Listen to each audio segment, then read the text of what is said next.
Hey guys, and we're here. Welcome to Massive Iron Live. Friday, July 14th.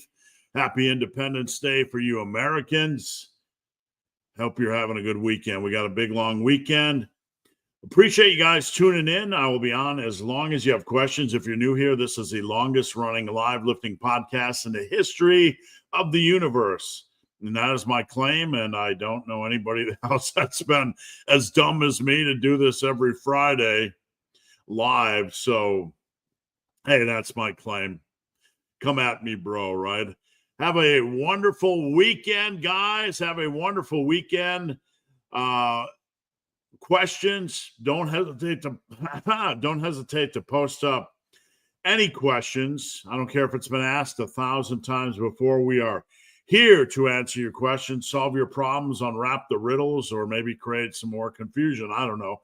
Whatever you feel is going on here. Before we get started, if your questions are not going through, try shortening them. Sometimes longer questions get throttled by the old YouTube.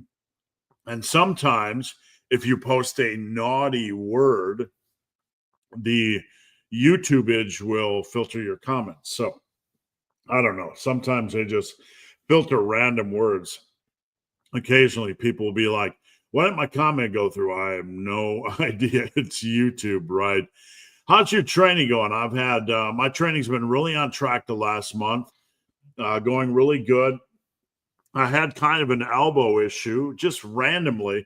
I had been earlier in the year, I was working up on bench press, and I really got to a good place. I got to 275 for 10 sets of 10, and I was just feeling rocking. I was just on top of my game, and I developed some kind of a weird elbow issue. The best I can explain it is perhaps something related to overuse, and it just kind of lingered. Of all things, it would really bother me on triceps exercises, especially like extensions. And it just went on for like 3-4 months. It would not go away. So long story short, I took a month off of training to let it heal. I'm back. This is my 4th bench day on Monday, and I got up to 225 for 3 sets of 10. I'm going to kind of keep it around 3 sets of 10. I'm going to keep bumping the weight back up, but I'm not going to do the volume. So that's how my training is going. I've been attacking the dumbbell rows lately. I haven't really done that for a long time, especially since I've started ultra running. I mean, I've always done dumbbell rows, but I haven't attacked them aggressively. So I'm working on attacking them as well. About to get back into the old long handle, the handle of longness, so I can start getting back up to 200-pound dumbbell rows. So I'm really looking forward to that. So that's how my training is going. My leg day, I've been doing my squats and my leverage squats and leg extensions and sissy squats. Things are going pretty well. Things are going pretty well the last 6 weeks on my diet. But that's my story. Let me hear your story. What's your question? For those of you guys curious, this little fuzzy thing right here, right there is my microphone. So in case you're wondering, my microphone the shadow of my microphone creates some weird globy thing right here. Anyway, let's dive into things. How massive is massive today? We are the most massive. We are moistly massive, if we can say moist. We are patriotically massive. We are juicy without being extra juicy, and sloppy massive. Big Mike, curious how you made out with the survey results on building muscle without the scale. I haven't had a chance to look at them, but I'm kind of curious, just honestly what people think. I'm not trying to ask leading questions, but the question I posed was, I started out at 154 when I started lifting. I ended up around 186, so I gained 32 pounds. I wasn't purposely bulking, but I built muscle, and I built a lot of muscle, probably 70% of my muscle mass in the first 2.5 years. And the scale went up. So my question was for people that, believe that you just start eating at maintenance. Like, let's say I weigh 154 and I eat at maintenance to keep my weight at 154. And then I start lifting. Is your body weight going to go up staying at that maintenance, or do you have to constantly adjust your calories to stay at maintenance? Obviously, you're going to have to adjust your calories over time, even if it's a minimal amount. But I think we get into this big semantics discussion when it comes to bulking. Like, I think we're saying a lot of the same things. If I'm going from 154 to 186 and I'm gaining weight, the belief that you can start out at the maintenance level you were at 154 and you'll just add body weight without ever adjusting that maintenance level, I don't believe that at all. That's simply Harry Potter, Hogwarts School of muscle building. So the question becomes, if I'm going from 154 to 186, am I really at maintenance calories, or am I at bulking calories that'll facilitated my muscle gain and facilitated that weight gain? I think the answer is obvious, but anytime you mention, bulking, you'll get somebody that gets tethered to a scale weight and maintenance calories. And there's a percentage of individuals out there that think they're going to stay at their maintenance level, where they're starting right now at 140, 142, 145, 150, or in my case, 154, that they're going to stay at that maintenance level and they're going to somehow gain weight. If you start at 134, 140, 142, 146, 150, 154, and you set your maintenance level because you want to maintain, plantain, all those other things, and you're going to stay, tethered to that scale weight, and you think you're going to build 20 pounds of muscle at that existing maintenance level, it's a lie. If you start at 140 or 145 or 150 or 154, you're not going to gain 20 pounds on the scale unless you're eating to facilitate 20. You don't just magically gain scale weight, right? So we get into this semantics discussion about bulking, which really gets quite ridiculous. Big Mike M. If your program calls for 4 sets of an exercise and you're zapped after 3, yeah, you can drop it. That's called evolving training based on needs. At any given day in the gym, and it's not wimping out. It's not, it's not, you're not doing anything wrong. The big thing you want to focus on is consistency, right? Consistency, and progressive overload, and all the pillars of success. If you want to learn more about the pillars of success, check out my book, Massive Iron, from about 10 years ago at my website, superlivingtoday.com. I talk about the original pillars of success, and in my new book, Massive Omnibus, I update the pillars of success. As long as you're doing the pillars of success, you are absolutely fine. You can, on any given day, you can go to 4 to 3 or 3 to 2. I often tell my clients, if you're not feeling it that day, or you're rushed, or you're fatigued, don't hesitate to drop sets a little bit, because consistency and nutrition and progressive overload are more important than anything else. So before I continue, I want to make you guys aware, you just saw my website, superlivingtoday.com. I usually do some kind of a sale on the 4th. I don't want to be one of those cheesy, over salesy people, but I will be doing a sale on the 4th regarding my coaching. I never lower my prices because I don't want to insult my current, clients by lowering the prices, and then they're screwed, right? I don't do that kind of nonsense. But here's what I'm going to do. And if you're interested, DM me, email me, benthebarman@gmail.com, or for my existing clients, message me. I'm going to do a referral. So usually when Black Friday, I stay pretty full year round, but I like to do something a couple times a year regarding coaching. I'm going to do a referral thing. So whether you're an existing client or a new client, if you refer somebody and they sign up, I'm going to give you 2 free months, or if they stay the course, if they sign up and stay the course with the minimum commitment, I'll give you 2 free months of coaching. So that could be a refund or a discount or 2 additional months or whatever. We can work it out. Nothing fancy schmancy, but that's what I'm going to do. I'm going to do a referral. So if you refer somebody, if you're new and you and your wife want to get in, I do a fair share of couples. Probably 10% of what I do are couples.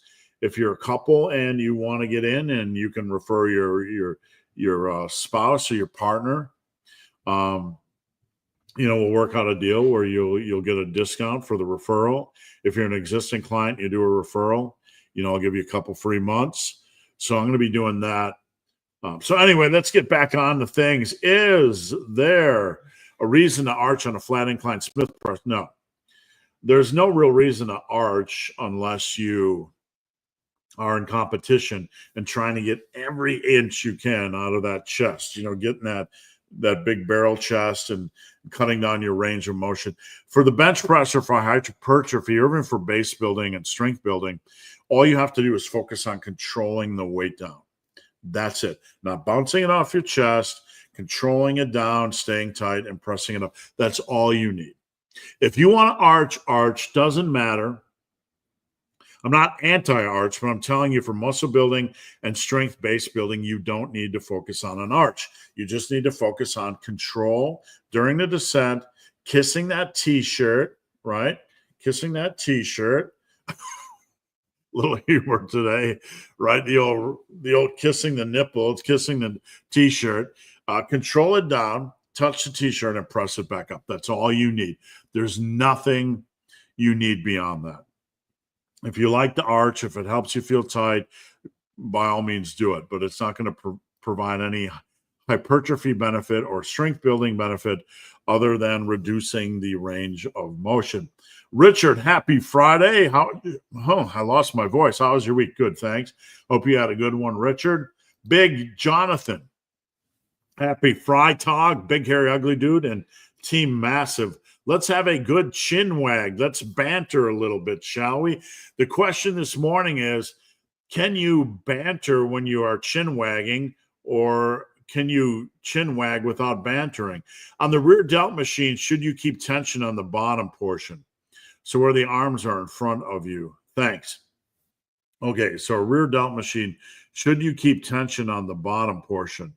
So you're talking about when the arms are in front of you. No, if I don't know how not to on mine, because I can't get them close enough to relax the tension. But if you get to the front and you lose a little bit of tension, you're just in the weeds if you fall into the pit that you believe somehow that's going to make any difference at all. And I mean that respectfully. No, it's not going to make any difference at all. Big Rico, thanks for tuning in. What are the plans? We're going to strip down to our patriotic underwear and put sparklers in our heads, in our hair, and run around the neighborhood at like 10 p.m. Not really. We're not doing anything. I'm just going to work.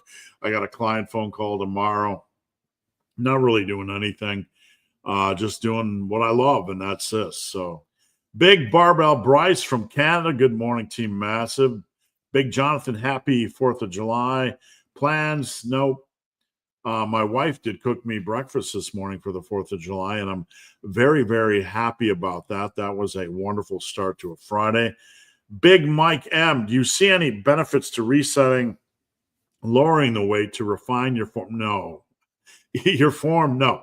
I'm not laughing at you, Mike, but generally our form isn't off enough where we need to reset. You need to kind of be in the train wreck zone on your squats or deadlifts where we need to pull the weight down. And I say train wreck, a little bit tongue in cheek, a little bit facetious, a little bit, humorously. It's not that dramatic, but the only reason you need to reset your form on something or drop weight is if you're pretty sloppy. Sometimes when you see like a barbell row or a pendley row and you see like the torso and the head doing this, right? And it's all dramatic, then we probably need to drop the weight down to the point where you can keep your torso and head in place and use elbow drive and not doing this, right? On the bench, the only real case would be if you're like boinging it off your chest, like trampolining it off your chest. Then we probably need to teach tightness and maybe drop the weight down just a hair, but not by a lot, and then have you rapidly climb back up. On squats or deadlifts, if it's more or less a nightmare, and again, I'm just using that humorously, but you probably have to drop weight. Those are the lifts where, if anything, we drop weight and we have to reset. What are your thoughts on the Dorian split? Chest, biceps, legs, delt, triceps. I don't have any problem against it. I've done some similar stuff over the years. Sometimes I've done chest and biceps, and then you can do delt and triceps or back and triceps. The problem is back day is usually very time intense and can be physically intense. So adding triceps onto back day isn't always a good idea. Therefore, Dorian split is pretty intelligent. Doing chest and biceps is a good combo. Legs alone, good. Delts are probably one of the easier days, and I don't mean your training is easy. It's just not as time consuming or physically as intense as like your leg day or your back day. So it's a good day to tack on something else. A lot of times on my delt day, I'll add in like traps or extra bicep work or extra tricep work. If you're doing chest and triceps and you're feeling a little bit spent on your chest day, you could add in, maybe one triceps exercise and then another on delts. This kind of makes me think about like the generic pushback against splits. And hear me out, like the generic pushback against splits, like they're inherently fatiguing, and the later you get in a split, the more fatigued you are, and all these generic proclamations and black and white thing. The beauty of a split is that like not everything is doing a chest day and then triceps and you're too fatigued to do triceps. The beauty of a split is that one of the beauties of a split is that if you get done with your chest work and you're too tired for your triceps, you can move it around. It's not that complicated. You can move a triceps exercise to delt day, or even after legs, or even after back, or what. There's many ways to even it out and smooth it out. You just have to be reasonably intelligent. I kind of laugh sometimes at these general black and white proclamations that you can't do a split because by the time you get to the end of it, your fatigue is X, Y, or Z, and therefore blah, blah, blah. And like the only thing I can think about, and I'm not saying this in a confrontational or demeaning way, but it's really kind of idiotic.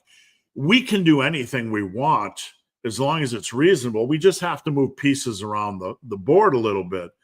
Over the course of a week, if you're doing the same weekly volume on a 2-day a week, a frequency training plan, or a body part split, you're doing the same weekly volume.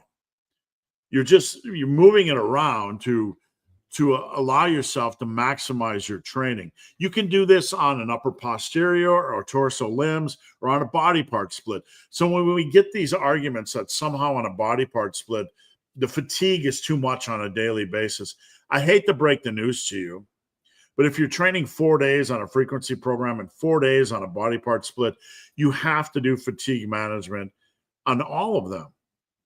A lot of my clients will get upper posteriors, and on posterior, they're doing leg and back day. And sometimes the posterior workout can be very, very intense. So we move pieces around the board. Moving pieces around the board is part of what I call evolving training based on needs. Everybody has to do it with any type of split, full body, upper posterior, torso limbs, upper lower, whatever you're doing, push-pull legs, push-pull arm legs, whatever you're doing, you have to move pieces around the board so the workout is digestible for you. So remember that the next time some knucklehead makes some black and white proclamation that X, Y, or Z training approach is inherently blah, blah, blah because of fatigue, they aren't actually experienced with programming enough to understand that you kind of have to move the pieces around the board no matter what you're using. Does that make sense? All right. Got my ear itching. I don't know. What does that mean? Big Daniel, good to see you, my friend. 3 straight sets or 5 bulldozer sets? Which equals more volume? They're about the same. They're reasonably equatable. If you're doing 3 sets of 8 on, let's say, bench press, that's 24 total reps.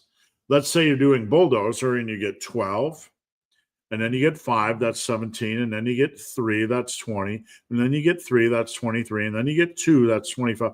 You're going to get about the same number of reps on a 5-rep or 5 mini set bulldozer protocol as you will on straight sets.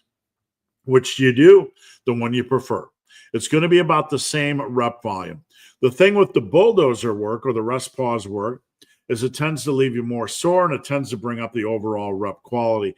Is it going to matter, though, in the long run over the course of 5 to 10 years of training? No, it won't. It's all about fun, enjoyment. Which do you like? Attack it. And you could alternate week in and week out. A lot of my clients do that. You can alternate between 3 straight sets one week and 5 bulldozer sets the next. Some folks do only 4 bulldozer sets. If somebody's pressed for time, I'll tell them to do 3. Big Joe B.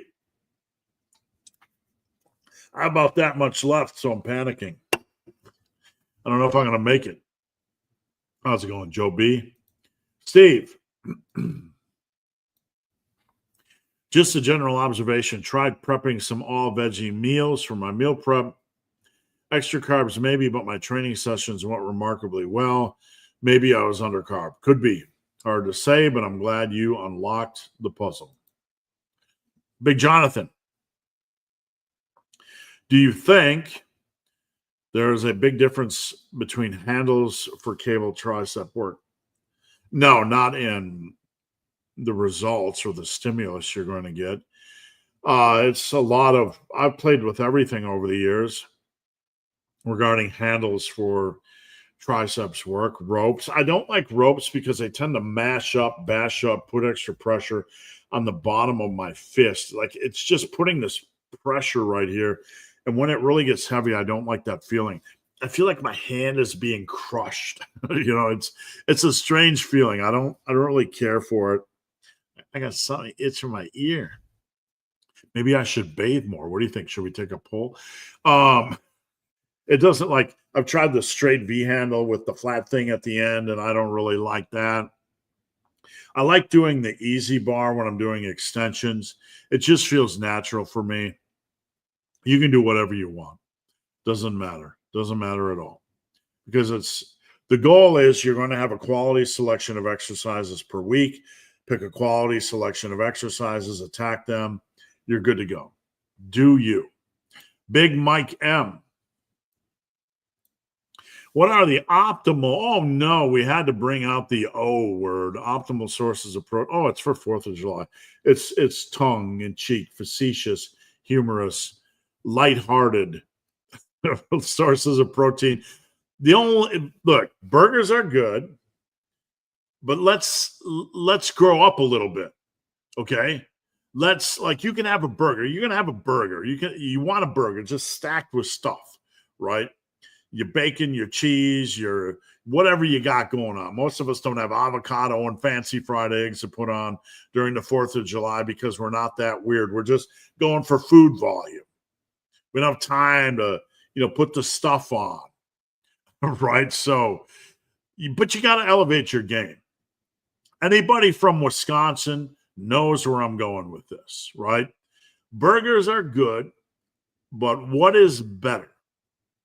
The first person to answer in the question, I'm going to give a free t-shirt.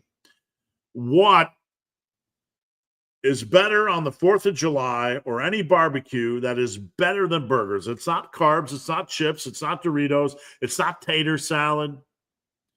The first one to comment, I'm waiting for the comment. What is better protein-wise, protein food choice, than a burger Terry said deviled eggs. Now that's really good, Terry, but that's not it. Tri-tip, good, but that's not it. Hot dog, no. You can have a hot dog, that's all American, but that's not it. They do like ground beef in Wisconsin, but that's not where we're going. Okay. Mutton. Go to the corner of shame. Innards, that's it? No. Chicken breast. Oh, no. Pizza, no. You got, okay. Shelly just won a t-shirt. Bratwurst. Steak is good. There's nothing wrong with steak. But if you're doing a 4th of July cookout, you're doing any grilling at all, it has to be, you have to have bratwurst. Now, coleslaw is good. It's not a protein source. Do you all really eat raw ground? Growing up, my mother would make what we call cannibal sandwiches with raw ground beef and onion on top. Any of you that lived through the 70s and 80s might have seen your parents do cannibal sandwiches. If this is a true story, I'm not making it up. That's what they called it, cannibal sandwiches, where they would eat raw ground beef with onion on top. A true story. Brats, beer brats and mustard. That's it. That is it. Definitely need bratwurst. If you do not have bratwurst at your cookout, we probably can't be friends. I can still give you lifting advice, but we probably can't be friends. So bratwurst. In my fatty days, man, I would absolutely kill like 6, 7, 8 bratwurst. You'd start out with the buns, and you do the bratwurst with the bun, and you put the stuff on and the onions and the mustard and maybe the crowd, whatever you got going on. And you would do 1 or 2 with the buns. You are so wrong. They are one of the top 10 foods of the gods. But you would start out eating bratwurst with the buns, and you'd have 2. You'd try to be all socially responsible and keep up your fine dining etiquette by using buns, right? But then all of a sudden you realize I need to eat as many bratwurst as I can. So we're gonna forget the buns. We're just gonna put brats on the plate with mustard, and all of a sudden, that's what I'm doing. I'm like, I'm brat 3, 4, 5, 6. There's no more onions. It's just in the mustard in the mouth. That's a true story. So, hot links. It's brats, B-R-A-T. Go to the corner of shame. You are not a cheesehead, that's for sure. All right, where are we now that we're done with some silliness? If you have something, honestly, if you have something you like eating above hamburgers or hot dogs when you're grilling out, please, by all means, let me know. What are you working on the rest of the year? I have on my to-do list the ramp and rest pause workout, and I still haven't gotten to it yet. It's been really, really hot on my to-do list. That's the big one I want to get out. There are some other things I'm thinking about.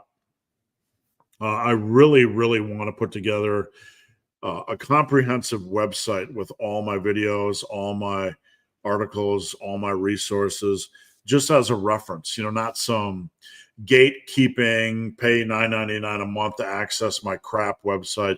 I just really want to put together a website with all of my information on it.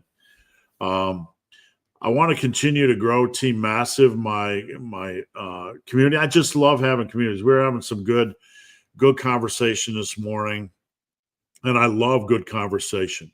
I love when we can get together as a group and talk about things and not fight, and walk away friends and walk away feeling positive rather than negative. Because in this world we live in, it's hard to talk about anything anymore without everybody crawling up everybody else's ass.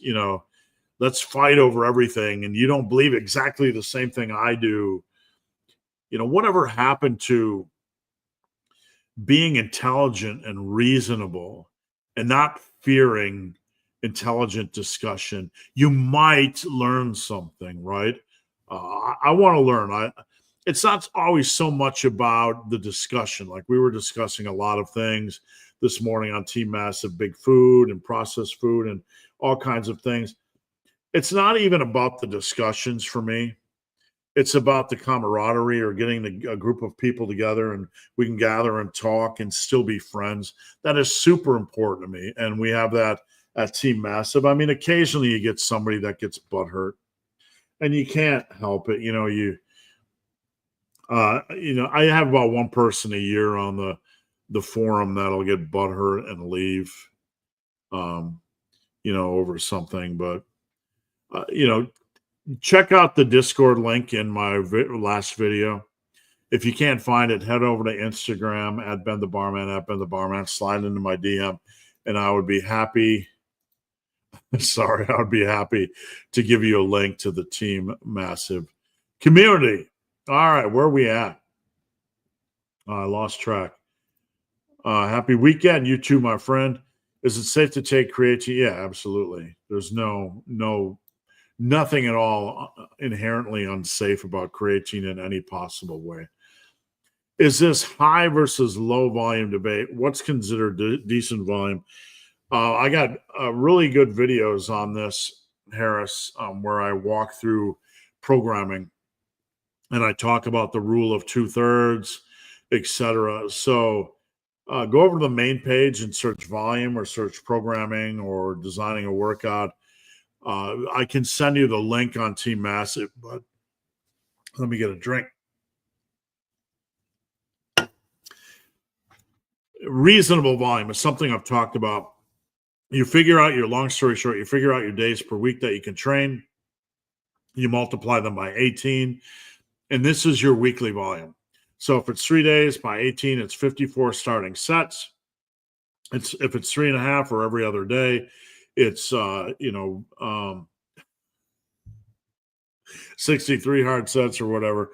If it's 4 days times 18, it is 72 hard sets. So you figure out your weekly hard sets, and then you use the rule of 2/3 and multiply that to determine the volume for chest, back, shoulders, and quads, and then you use the rest for arms and hamstrings and whatever else you want to do.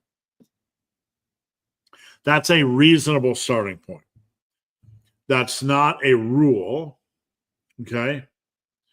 That's not, you have to do it this way. That's a reasonable starting point. And then we use the massive iron principle of success, or massive iron principle of evolving training based on needs. I'm going to skip forward. Bo, do you think you could kick Liver King's ass? Have you ever seen like a lunatic meth addict, just wandering the streets, and you're like, they would use all kinds of jujitsu, ninjutsu, jeet kune do. They would use all kinds of illegal tactics like scratching your eyeballs out. I don't want to fight anybody that's absolutely struggling currently with a chemical problem. No, I don't want to kick anybody's ass. He's like a big meaty steroid rock on meth. I don't want anything to do with him, in my opinion. Right, we're just a little bit of humor. Where are we? Richard, I'm doing power, muscle, and block. Is it possible in the muscle sets to do reps of 15 repetitions? Yeah, absolutely. Evolving training based on needs. What does that mean? I don't like doing 8 reps or whatever for rows. Can I do 15? Absolutely. You don't have to stick to the framework. You can evolve it.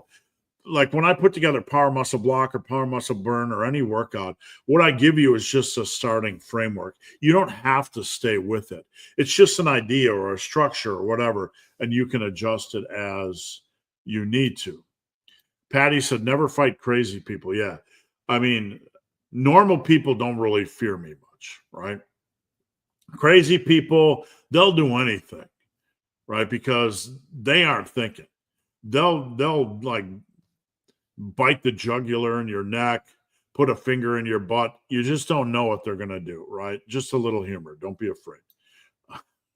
I don't want to fight a crazy person. Fighting a crazy person, they got nothing to lose. A sane person, they're going to try to survive a fight.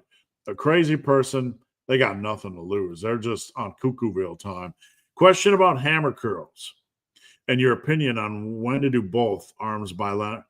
All personal preference. So generally when I'm doing curls, standing curls, I like to alternate because I like to lean in a little bit and really feel that squeeze. So I like to alternate when I'm doing standing dumbbell curls. When I'm doing hammer curls, I just did them this week on Tuesday. I like to do both arms at the same time. Why? I don't know. I can't explain it to you.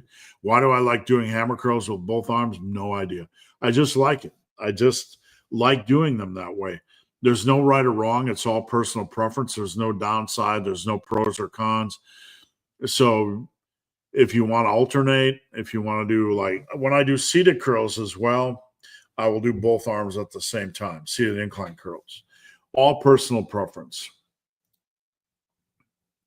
Is it necessary to vary your squat? Don't do that. Never try to change the natural feel of a compound movement. Don't try to turn a compound movement into an isolation. This is a bodybuilding pit that you want to avoid. You never try to turn an isolation exercise into a compound, and you never try to turn a compound into an isolation.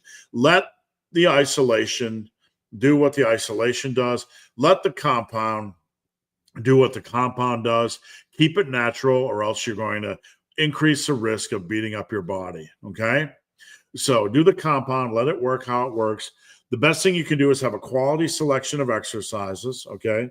A quality selection of exercises, and let that do its thing. If you want to hit the quads differently, don't change squat form. You're just going to risk putting stress on your knees and your hips and all kinds of things. Don't do that. Add in a variety of exercises. Do what we talk about in the massive iron world, using a quality selection of exercises. When I say turning an isolation to a compound, how many times have you seen like somebody on like a side lateral raise, trying to do like 60s, and it looks so sloppy, it looks crazy and ineffective. That's what I mean. So don't try to turn an isolation into a compound. Don't try to turn a compound into an isolation. On a torso, which is better? Chest, back, delts. I don't like I have an issue doing, all chest and then all back. I like to rotate. It gives the muscle groups in that area a little bit of time to recover. Like if you do chest and chest, there's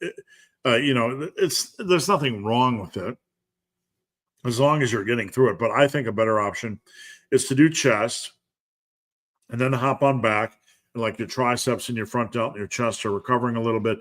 So in a relative sense, when you get back to chest, you're going to feel fresh in that area. No right or wrong. We're not trying to make a rule, but that's my preference. Your massive curls 18s are only for barbell. You can do anything that works for you and anything that's reasonable. The 18s are basically 21s with 6 reps. Okay. Why?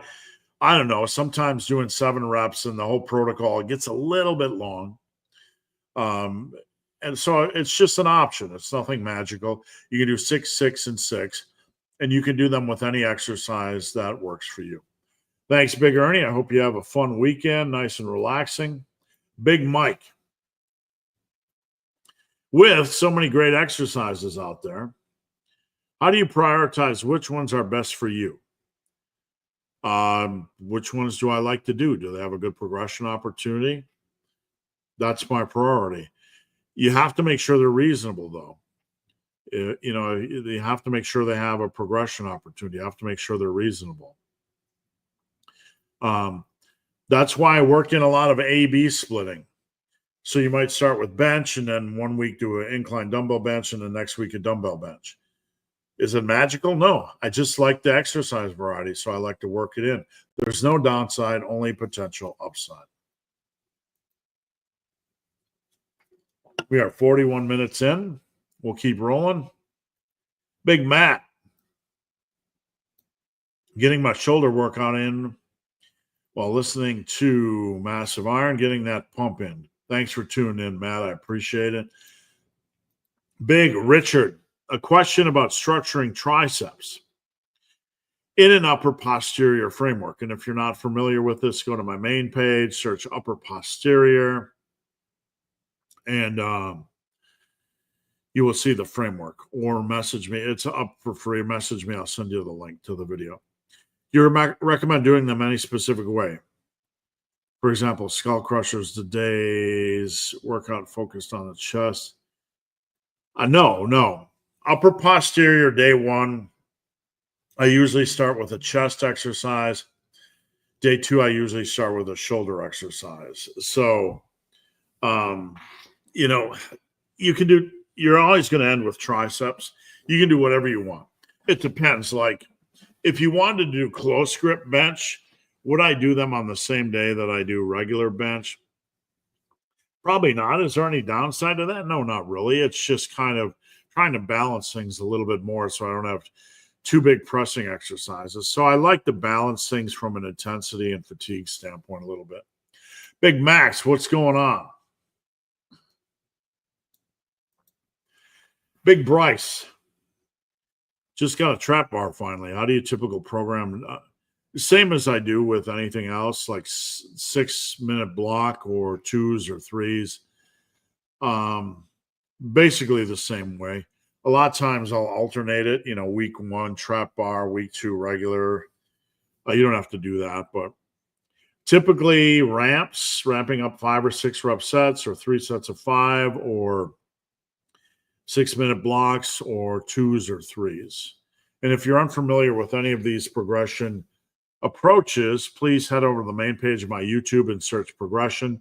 You'll find information about the 2s protocol, the 3s protocol, ramping sets, everything. It's all here. And if you can't find it, let me know. Do you lose any noticeable amount of muscle mass? No. I mean, you're going to lose a couple pounds of muscle, but I'm not worried about it because muscle memory is a real thing. And if you lose a couple pounds of muscle in a month, it comes back really, really quickly. I don't really notice anything in the mirror. A couple pounds of muscle might happen, but nothing really to be concerned about because muscle memory is the real deal. So what's the purpose of speed work? I don't really care for it. I'm not saying you can't do it. I'm not that guy. There's a limited amount of time in the gym each week. And I've messed around with speed work. I tried speed work. I don't find any value. I recall Louis once saying that he would allow his guys to come in and train, but that it was kind of a way for them to get in and train and feel like they're training hard while giving the body a little bit of working break. So that's part of the puzzle. Do I feel doing speed work has any real advantage? Somebody might find advantage with it, and I'm not saying never to do it, but look, there's limited time in the gym each week. I just don't care for it. I've never personally found any value. Big Johnny P. Johnny Parker, happy 4th. Thanks to you. Do you really need to go above maintenance if you're 20% body fat? Yeah. I mean, you can't change the rules of building muscle. Absolutely. You have excess energy, but at maintenance, you're not going to build muscle. You're just going to stay at 20%. You might do a little bit of minor recomping, but you can't build. It's not that you have fat and it's somehow turned magically into muscle, right? The fat isn't going anywhere because you're at maintenance. Does that make sense? Excuse me. The fat isn't going anywhere because you're at maintenance. If you're going to stay at 20%, you're staying at 20% because you're on maintenance, right? So fat's not turning into muscle. The fat's just staying fat. Does that make sense? Jonathan, I mentioned starting off, I'm not doing a drunk Russian. No, I've been back training for about 4 weeks, just doing a typical body part split.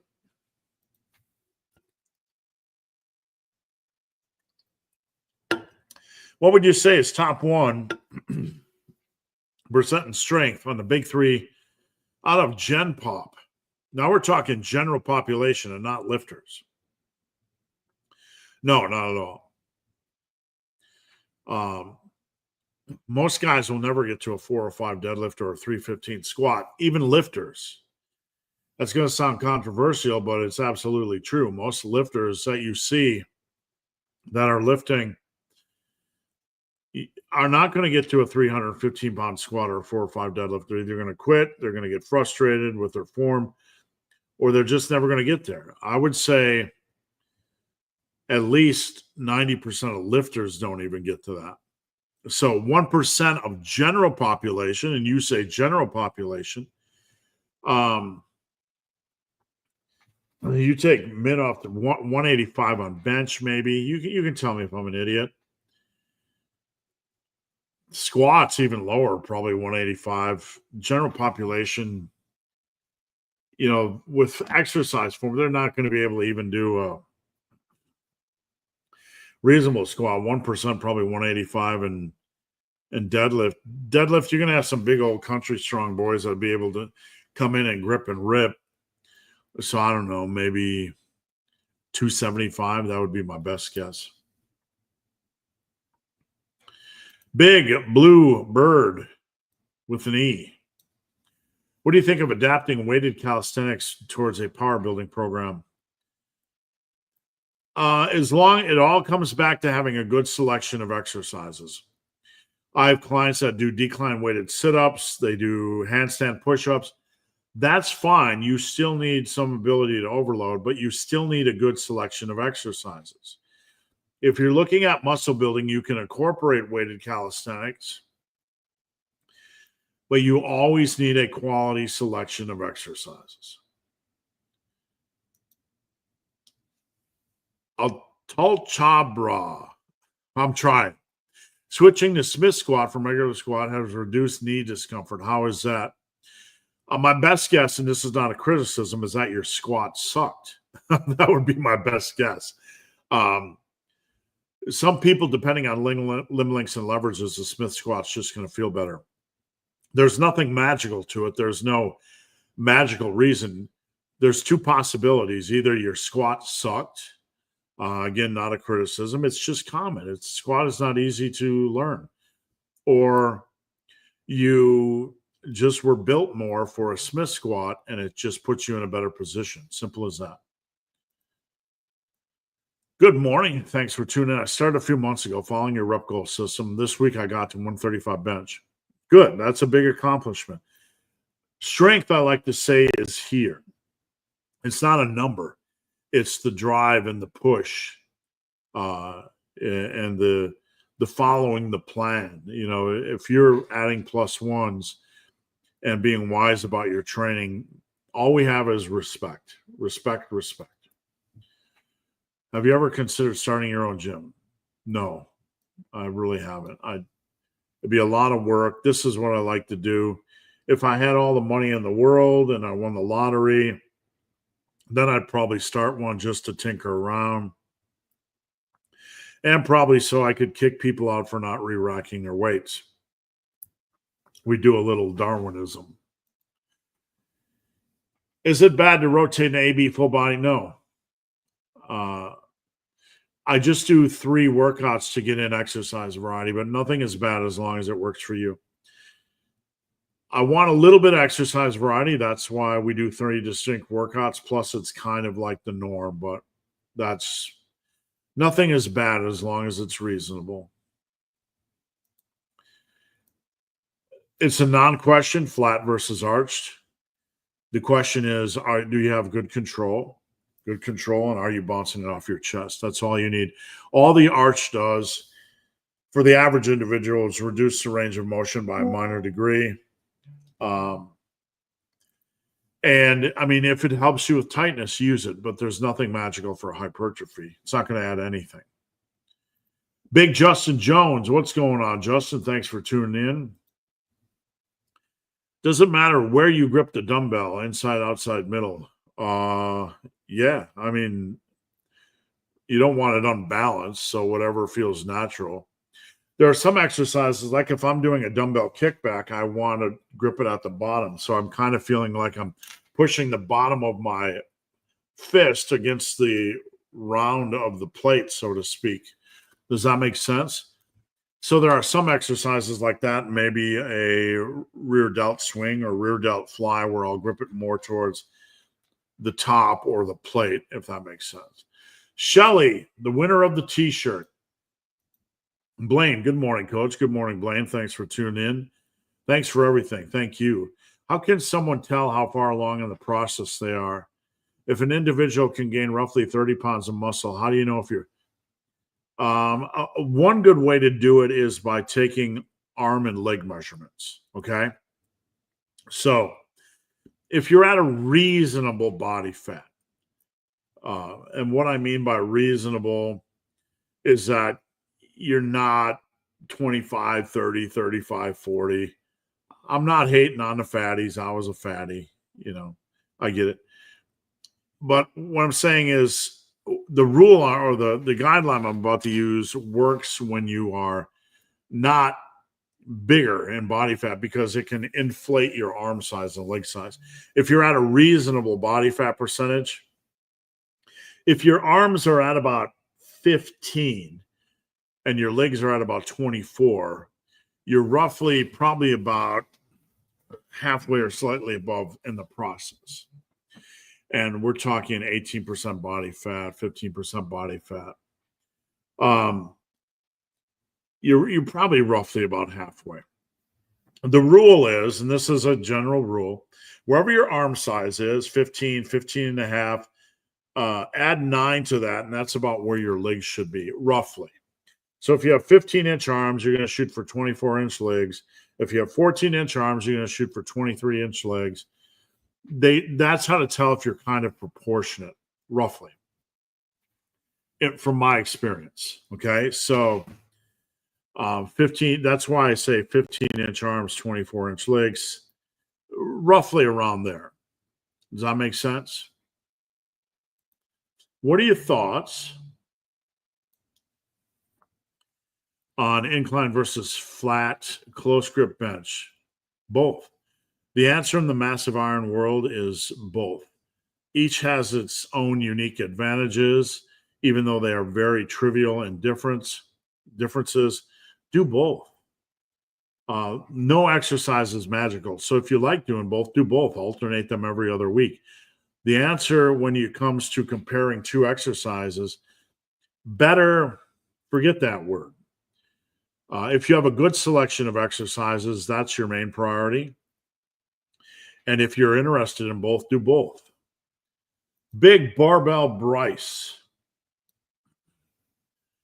Been having some knee and elbow pain over the last couple of months. Do you think it's worth a try when you have some kind of a health issue?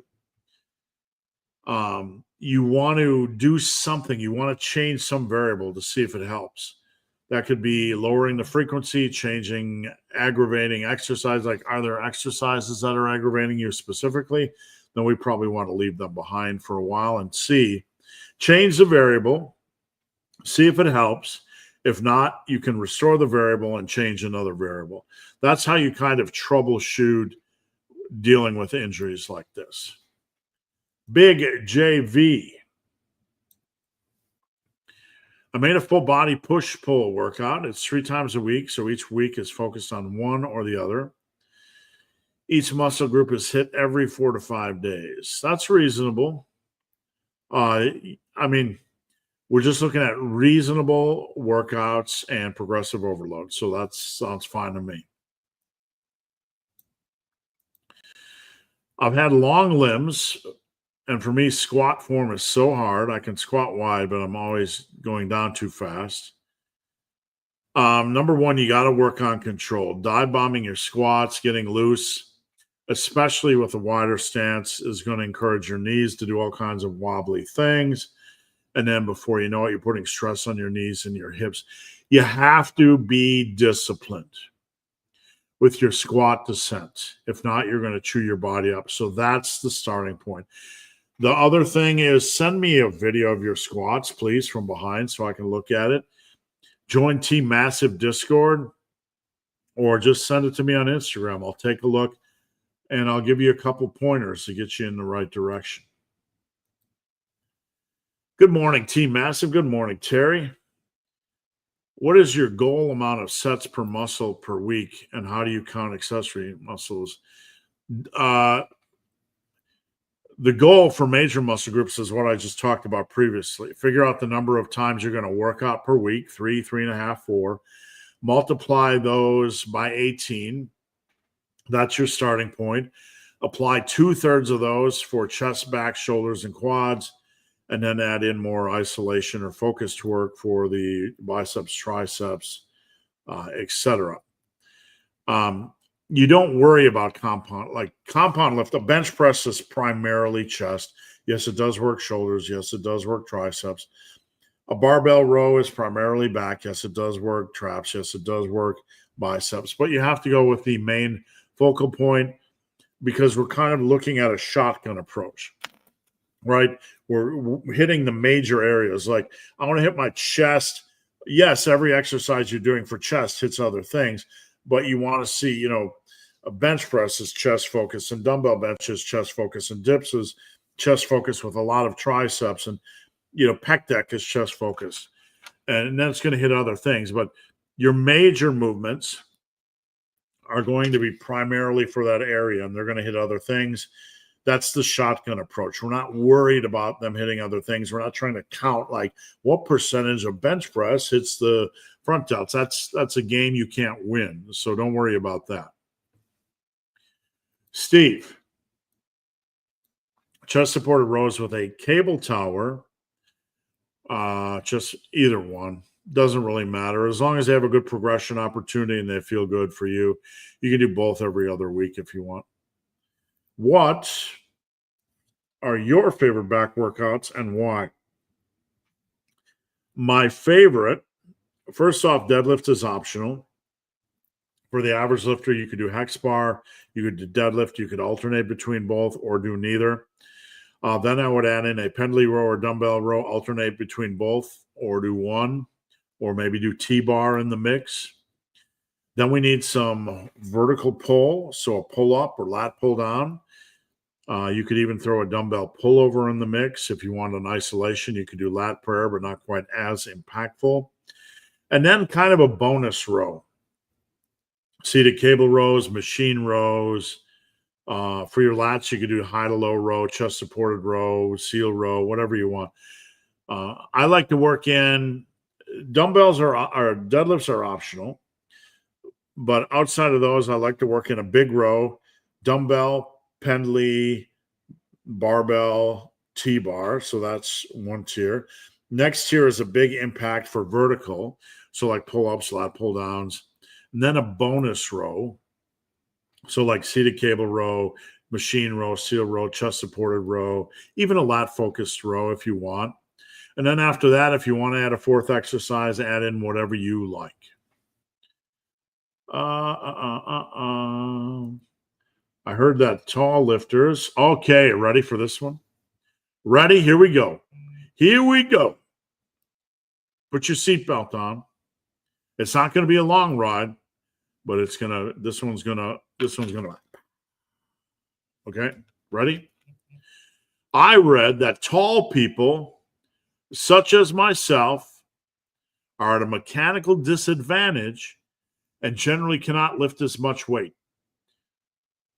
Tall people, what do your decades of experience reveal about this generalization? I'm going to give you 2 words answers, and that's it. 2-word answers. A 2-word answer. Tall people are at a mechanical disadvantage and cannot lift as much weight. What do your decades of experience reveal about this generalization? Ready for the 2 words? Strongman, competitor. Strongman competitor. Strongman competitors are usually tall. Okay. Maybe they're not the best squatters, but they are generally, generally they might be a little bit bigger boned. Generally, a lot of them are, this is a generalization. And obviously the strongman competitors, there's certain body types and, that there are certain different body types when it comes to height. There's different types of bodies, and obviously with every height. But you don't see, you have strongman competitors, which once they fill out that frame, they're the strongest people in the world. They're like giants. So there are certainly some lanky, tall people. We're not discounting that. But the main point is that there's a wide spectrum for every height. So there's, you're going to be at a mechanical disadvantage for some lifts. Everybody has unique challenges. I have long arms and shorter legs. I do better with the deadlift generally than with the bench press, but I can still build a big, big, big bench. I'm still pretty happy with the bench press I built. We're all going to have lifts we suck at. I have long arms and bicep work feels weird, and I can't do pull-ups as well as good as I'd like to, but I can deadlift a lot of weight. And once I get that weight moving on a row, I can row a lot of weight. I don't like generalizations with height or perceived body type. It all comes down to finding lifts that work for you. All righty, let's keep it rolling. Keep the questions coming. Big Joe, is the seated tricep push-down machine considered a A-tier? Yeah, I love it. I got one right here, and it is the meat and potatoes of my triceps work right now. It's a seated push-down. I can really focus. I do 15 rep sets with a lot of weight. It has a huge progression opportunity. I think about driving my elbows together towards the center of my body. I can get really good extension, really good brutality, a lot of weight, and a lot of feel. It's not going to be a perfect exercise for everybody, but I would say it is definitely an A tier. All right. That's a German dish, right? Earlier in the live, I talked about cannibal sandwiches where I remember my mom or my neighbors eating raw hamburger with onions. I do not know if that is a German thing, but I have a Russian-German background, so potentially so.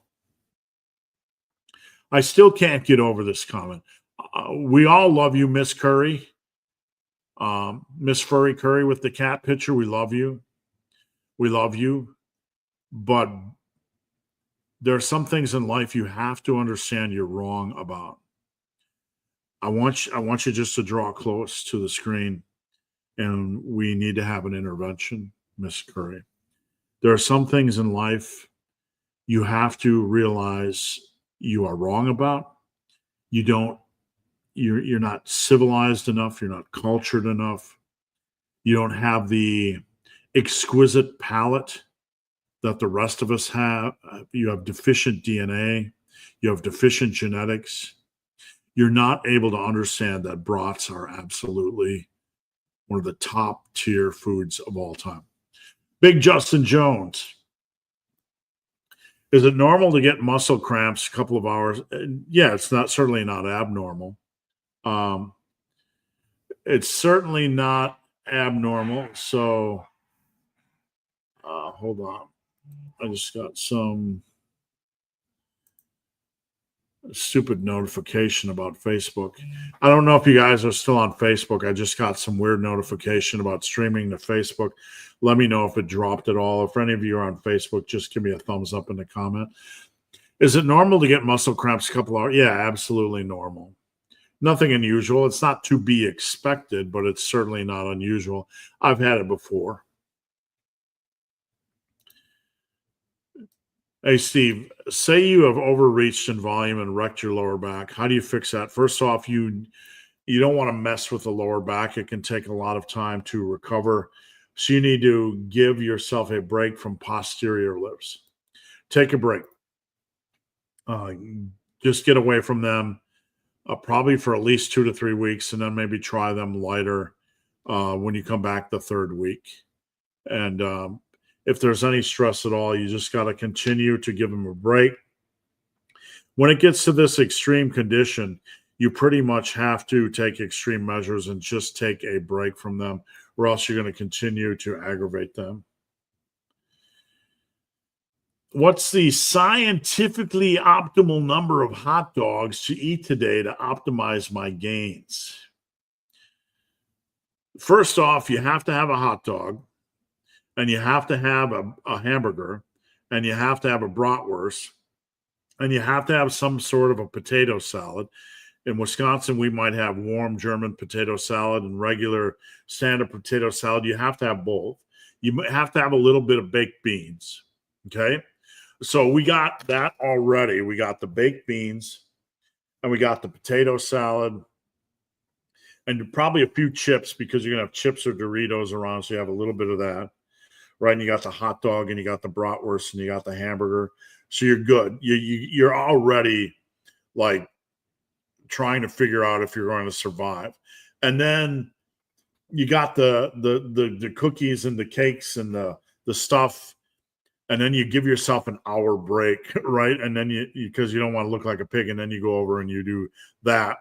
And then like 2 hours later, all of a sudden out of the corner of your ear, you hear like, hey, and you realize it's the hamburger or bratwurst calling for you.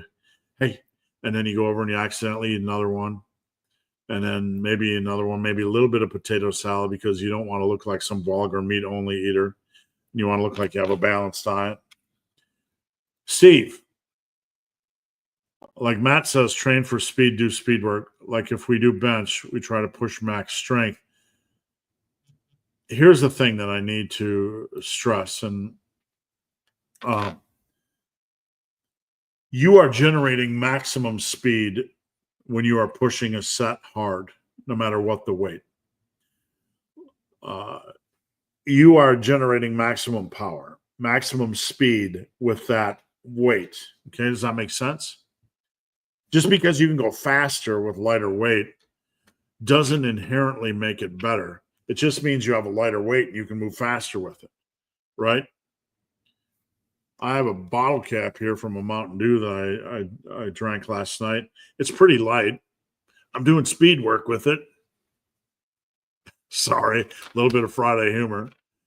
I can go fast because it's light. It's not giving me any benefit.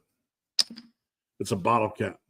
So if you want to work on technique, if you use it for technique, fine. But always remember that you are always generating maximum power and speed if you're training hard, regardless of the weight. If you're doing 315 bench for 5 reps, the last thing I want to do is try to overly speed up the first couple of reps and lose my form and feel reckless. So you always have to focus on control, and you always have to focus on keeping the body healthy. I just don't care for it. There's no benefit for the average lifter. If an advanced power lifter finds benefit in the context of his program, by all means. But when we start tossing these concepts out to the average lifter, that's where I thrive in. That's my wheelhouse, the average lifter. An advanced lifter can do whatever the heck they want to do. Okay, fair? But there's no reason for any of us to do speed work. Advanced lifters can do it if they find benefit, if it allows them to recover, focus on form, whatever. I didn't find benefit in it, but there's no benefit for the general population. Lifters just trying to build maximum muscle and a base level of strength. Big Lee is a 45 weighted chin up for 2 sometimes. Yeah, absolutely. That's brilliant. That's wonderful work. Definitely good strength. Emailed over my last squat. Do you mind reviewing it? No. You guys can, if you email, just make sure it's not a shaky camera, because I get motion sickness and I can't look at it. LOL, SpongeBob is here. Happy the 4th. You did a video on the deadlift 10-minute protocol with singles and doubles, increasing the weight when I can do 14 reps. Would you recommend this protocol? Bench, no, because you're going to spend more effort racking and unracking. Same with squats. You're better off doing some form of rest pause work. I recommend it primarily for deadlifts. I only recommend it for deadlifts because there's two main benefits. Number one, you're not going to pick up the cardiovascular fatigue that comes with doing a deadlift set beyond 8 reps. Okay. You don't really get cardiovascular fatigue or impactful cardiovascular fatigue by pushing a bench to 8 reps. So number one, we're going to pull back on cardiovascular fatigue.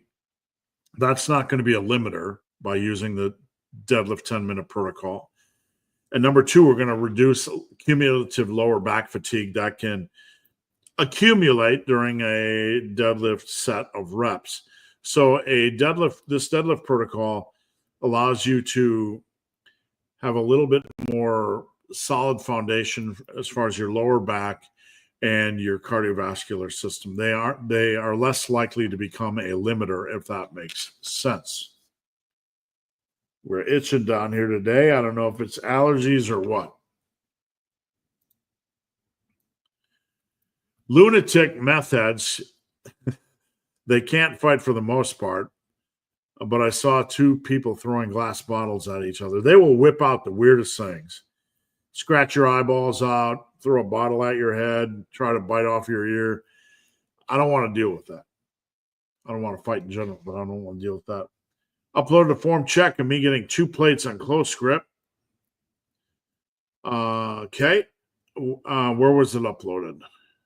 Today, this morning? Let's see. I'm trying to look. I see form checks on Team Massive. I checked this morning, but I will check again. What are your thoughts on doing only upper chest exercises? There's nothing wrong with it, but I would ask why. I don't think in the short run, if you want to work on it, that's fine. But honestly, there's no harm in adding upper chest work. But sometimes we get so crazy about it, we think that it's just going to magically build some shelf. The only way you're going to build a good chest is by having a good exercise variety over a long period of time. As a specialization, I don't have any problem with it, but I wouldn't go goo gaga crazy and then just do all upper chest work. I don't think there's value. There's no real downside. I just don't think there's value. All right. Let's try to survive the old eyeball itching. I hit some new PRs this week. For example, 95-pound kilo power clean, 120-pound front squat. Good, man. Nice work. Those are solid exercises. I'm happy to hear you're making good progress. Thoughts on Vince G. Some of his ideas were unhinged as hell. They were. I don't know. 8x8s and stuff like that, that's perfectly fine. I learned my lesson doing 10x10s. I like volume sometimes on exercises, but I think when you're doing a lot of volume and repetitive stuff for a single exercise, you have the potential to pick up overuse injuries. I went through that this year on bench press. So they're fun as, more infrequent, but I don't know. That's one of his main ideas, and I think you got to be careful with that.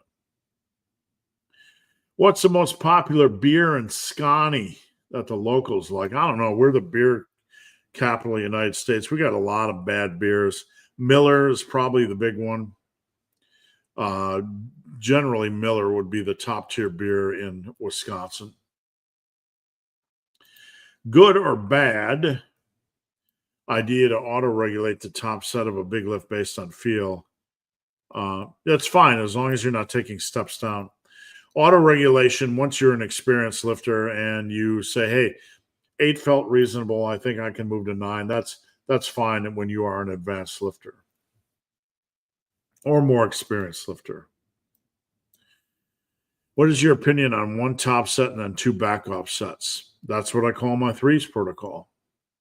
That's what I did at my strongest. It's a great way to train. The threes protocol is top set and then back down 10%, back down 10%. If you want to back down 10% and do 2 sets, you could. There's no magic. It's absolutely, absolutely normal. Don't change the rep ranges every 1 to 3 weeks. I'm going to swear here, but that's a clusterfuck of stupidity and random shit. And sorry, I'm just being honest. Changing the rep ranges arbitrarily is just going to mess up progression. It's just a clusterfuck. If you want to have structure where you're doing a 3-week cycle, that's fine. But, today I want to do 10s, tomorrow I want to do 5s, next week I want to do 3s, next week I want to do 12s. You're getting kind of lost in the weeds, and your progression is taking a backseat to random arbitrary fuckery, right? So you have to have some structure. As long as you have some structure in the mix, this would work okay. Somebody asked, where in Wisconsin are you located? I was from Fond du Lac. Would a ramp with 225 be too much weight? No. Absolutely not. Not at all. I ramp up. Sometimes I'll do ramps where I do 180 on bench, 185 by 10, 225 by 10, 255 by 10, 275 by 10. It's not too much weight. Not at all. Do you like the light, medium, and heavy? This is what we call HML programs. I've made them over the years. I have nothing against them. I think when I initially started to build them, we have a tendency to put all the heavy stuff on one day, and I think that becomes a really chaotic mess. Let's do squats and deadlifts and bench and overhead press on one day. It's like a powerlifting meet.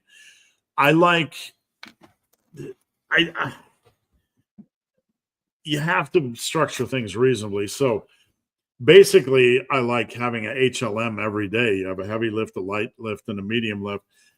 So on Monday, you might do heavy, which is bench. Wednesday, light, which is pec deck. Friday, medium, which is dumbbell bench for a little bit higher volume.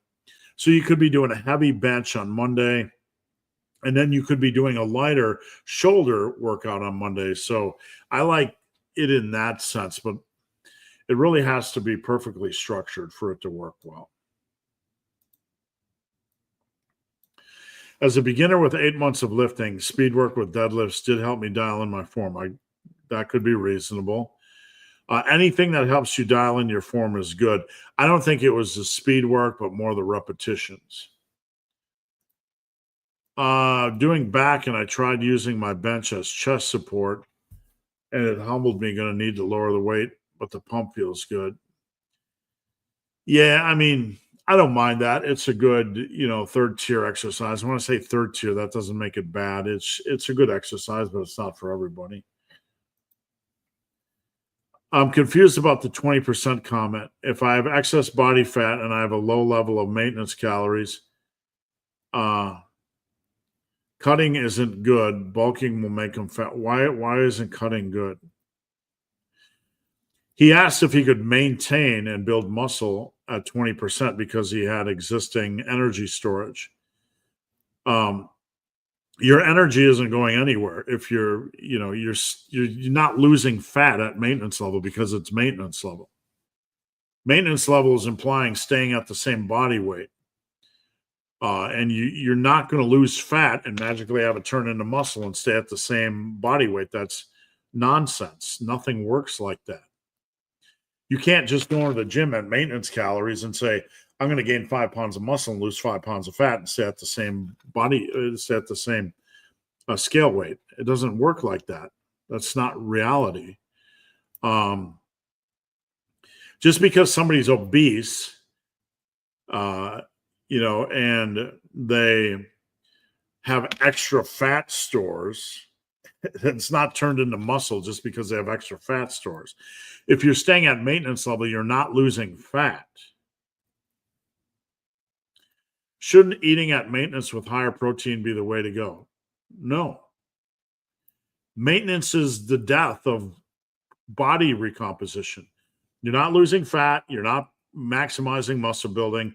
It's where body recomposition or body improvement goes to die. I can deadlift 315, but don't say only with straps. You want to use that or else you're going to pick up elbow tendonitis. Patty, go search every video I've ever done on elbow tendonitis. Who cares what these people are saying? They're going to pick up elbow tendonitis. It's not a competition. All the grip work you do on deadlifts and RDLs and back work is going to end up giving you elbow tendonitis. That's going to be unbearable. Use grip support. In addition, at some point, your deadlift or your back work should get so strong that you're unable to hold the weight, especially a dumbbell row. Forget this stuff. Who cares what they're saying? Protect your body. Chalk helps, but it can't replace grip support. And if you don't use grip support, you are going to pick up elbow tendonitis unless you're freaky lucky. Apparently, I missed the memo for lifting in Crocs Day. All right. Anybody that lifts in Crocs, come step forward right now and raise your hand. We will have a day of forgiveness for you. We will accept you into our inner circle, but ye shall repent and lift in real shoes. Just humor.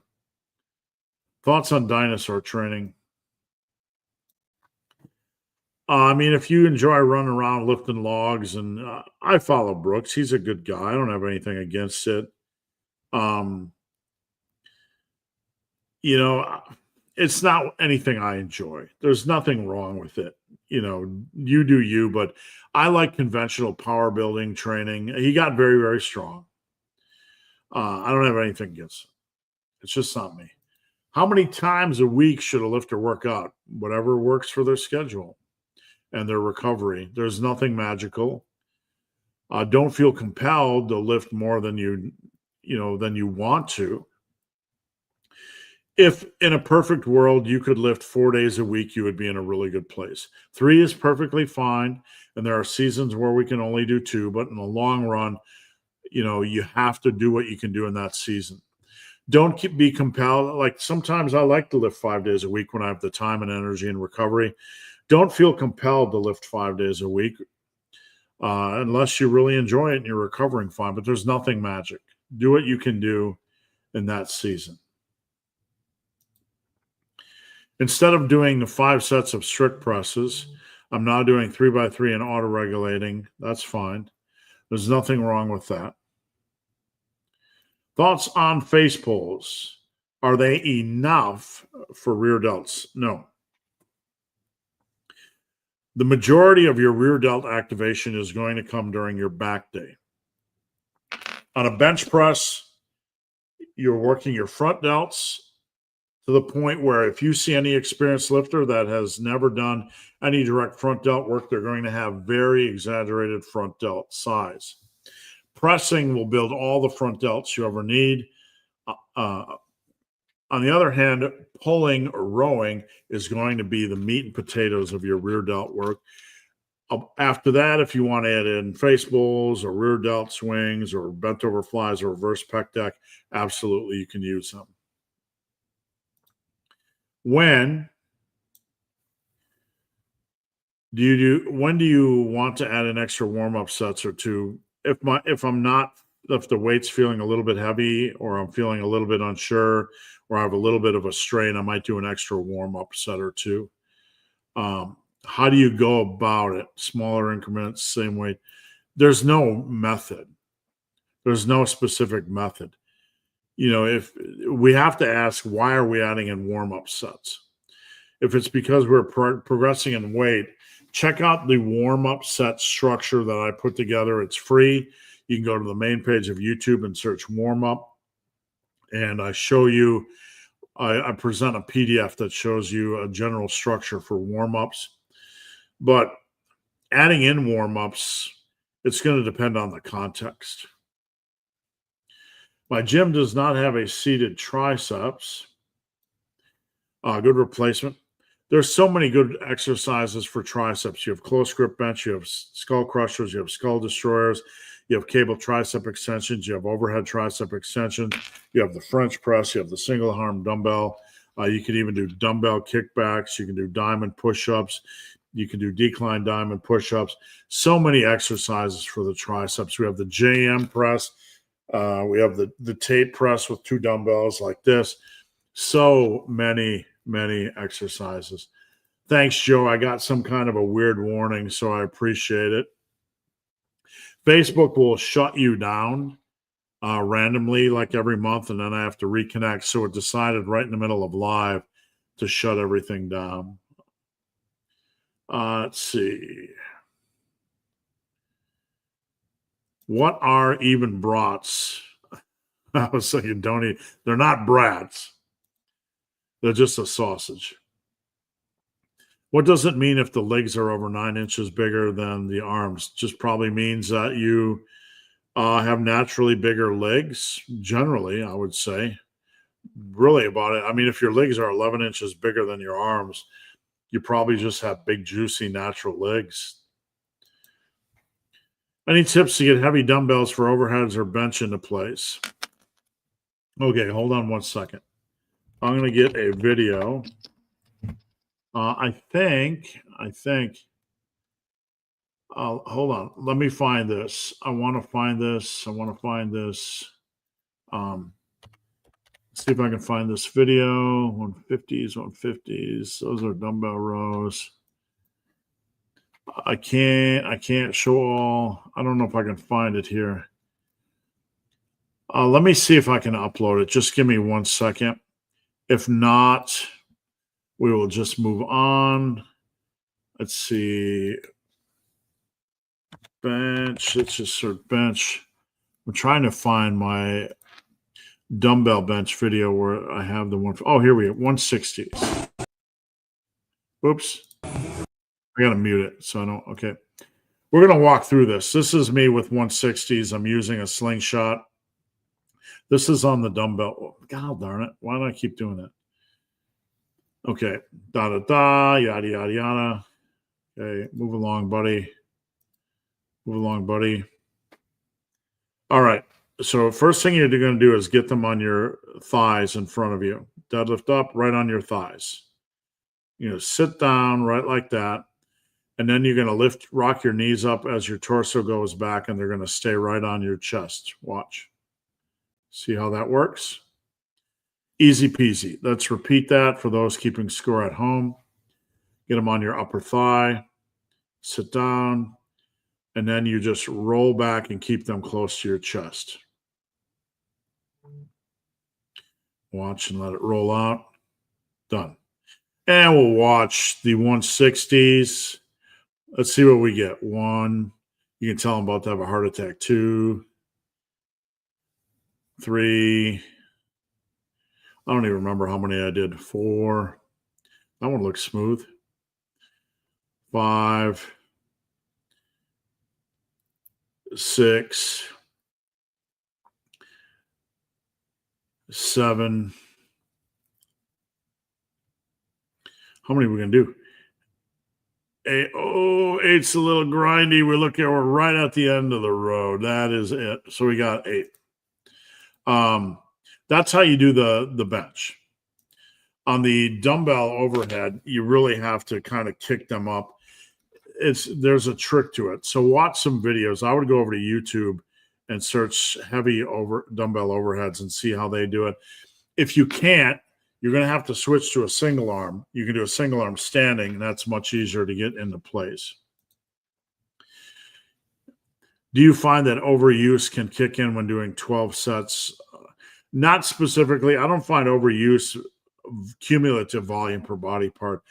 I find it doing a lot of volume using the same lift. How many sets of quads and hamstrings and calves a week would be a good starting point? Quads about 12, 9 to 12, depending on your schedule. Hamstrings 3 to 6, and calves 3 to 6, depending on how much time you have in the gym. Last call for questions, guys. We have about 5 left. If I'm doing a heavy heavy hip hinge day on back day. Do you think I need one leg day as well? Do you think I need one on? No, you don't. I mean, we have a tendency to do deadlifts and RDLs in programming in the modern era. We don't have to do that. When I built the majority of my mass, my first 3 years, I didn't do any hip hinges at all. I'm not saying this is the way to go, but there wasn't a focus on RDLs and deadlifts back in the 80s in bodybuilding. They're just, some guys were doing it like Franco, but there wasn't this big awareness there is nowadays. So, you don't really even have to do any, but no. If you want to treat the lower back healthy, you could alternate deadlift 1 week, hex bar 1 week, and then like another hinge the next. I use straps after both arms tendon surgeries. Good call. And I also use Crocs. We will forgive you. Let's see. I'm doing military presses, laterals, face pulls, Arnolds. I'd like to swap the Arnold press. I want to keep a dumbbell in there. Can you do regular dumbbell overheads? I mean, you could do uprights, you could do high pulls, you could do a machine shoulder press. Those would be the best options, I think. Ernie said Pabst Blue Ribbon in Wisconsin. We did drink that. We did drink red, white, and blue. We did drink all kinds of Schlitz and all kinds of nasty stuff in Wisconsin, but Miller is number one. Let's see. I think squats are more technical than deadlifts. They're harder for most people to get down, absolutely. Deadlifts is more of a game of inches, dialing in your hips a little bit down here, not having your hips too far upright, dialing in the position. Deadlifts are more of a positioning lift. Are your feet too far under the bar? Are your feet not far enough under the bar? Are your hips an inch too high? Are your hips a little bit too low? Are you trying to yank? Are you trying to drive your shoulders up? Deadlifts are a little bit more positional, and squats are a lot more mental. Guys will push their knees in when they're going down. You'll see a lot of knee cave, and squats are definitely more mental and more technical to get down. And thank you. Appreciate that. Any thought on Dr. Mike combo exercise video? You mean doing that chest press bicep curl? I made a video on that. If that's the one, it's one of the top 10 dumbest things I've ever seen. I found doing hamstrings and quads on different days seems to work better. Yeah, that works fine. I've put together splits over the years that have done that. You can do that even if it's not on a 5-day split. You can do it on a 4-day. And always remember that you're going to have a certain amount of weekly volume for every body part, and you can move it around the board any way you want. Any particular reason the hamstrings are not treated? We have to understand the semantics of this. Okay, the hamstrings are a major muscle group, and the glutes are a major muscle group, and the hips are a major muscle group. But in the context of bodybuilding, when we're doing our hip hinge work and we're doing our quad work, we're going to get a lot of hamstring stress, just like we're going to get a lot of triceps stress from doing pressing, okay? So it's not an insult per se to hamstrings, like you're not in the big club.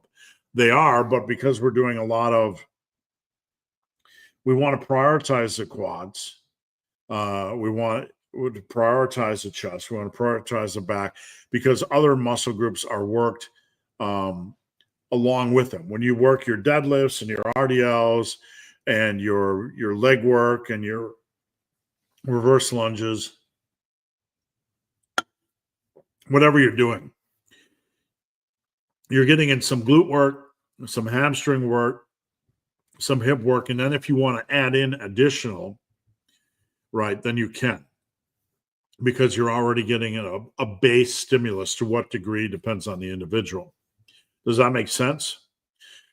I mean, if we want to go, we're considering them minor from a programming standpoint for that reason. It's not the same as which muscle groups are major movers. If we go that way, then it would completely make us do 12 sets for glutes and 12 sets for hips and 12 sets for hamstrings, etc. Right? So, even the core could be considered a major muscle group. Does that make sense? In the UPA, we seem to be obsessed with IPAs. That's where we have that same obsession. Wouldn't dips be the same as seated triceps? No. They're the same type of movement pattern, but a dip, it's different because you're doing a body weight. You have to have certain balance. You have to have your legs in a certain position to balance the body to get good focus and control. With a seated press down, you're more upright, or you can put your body in a, excuse me. You can put your body more in a friendly position to press down and work the traps directly. Does that make sense? Pros and cons of squatting ass to grass. It's not needed. It's arbitrary. And when you try to chase ass to grass rather than quality natural squatting, there's a good chance you're going to lose lower back tightness and you're going to get butt wink and it'll beat up your lower back. Now, these are generalizations, but there is a cult out there that basically is ass to grass or nothing. This is ridiculously arbitrary. You want to go as deep as natural, okay?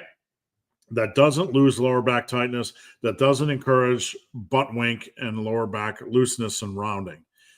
So the ass to grass is arbitrary. We're not after high depth. We're not pushing high depth or anything like that. You go as deep as natural that sustains lower back tightness, that doesn't punish your lower back, that doesn't encourage a lower back pounding, that doesn't encourage looseness. Does that make sense?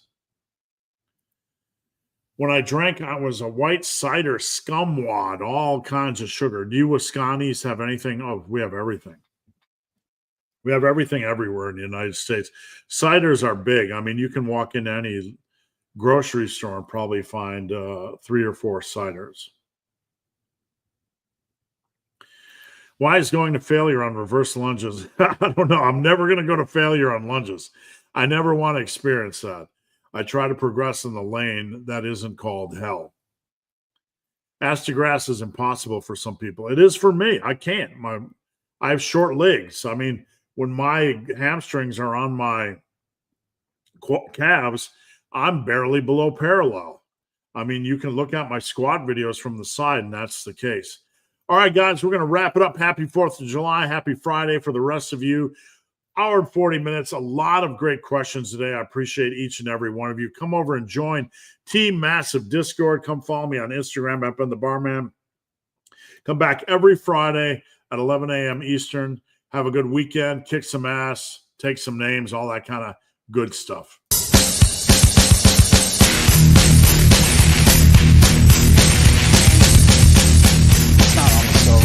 It's not almost over. You're not almost there. You're not almost there. You're not almost there.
Have a good weekend, guys.